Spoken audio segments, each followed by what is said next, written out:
Tout le peuple se tenait suspendu à ses lèvres pour l'entendre. Luc 19, 48. Ma parole n'est-elle pas comme un feu, dit l'Éternel, et comme un marteau qui brise le roc. Jérémie 23, 29. Dans Jean, chapitre 7, 37 à 52, les autorités religieuses à Jérusalem ont décidé de faire arrêter Jésus. Elles envoient des gardes pour se saisir de lui. Ils reviennent peu après, sans Jésus. Que s'est-il passé? Quelle raison donnent-ils pour expliquer leur échec? Ils disent seulement « Jamais homme n'a parlé comme cet homme » Jean 7, 46.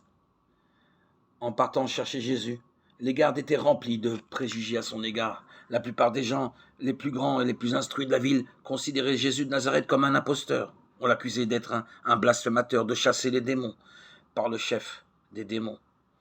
Tel était le mépris pour Jésus, mépris que ces hommes partageaient. Pourquoi donc ont-ils été incapables d'arrêter le Seigneur? Comment leur attitude a-t-elle pu changer au point qu'ils ont osé revenir sans celui qu'ils devaient arrêter? Ils avaient entendu les paroles de Jésus, que personne d'autre n'aurait pu prononcer. Les autorités ont alors accusé ces gardes de s'être fait séduire.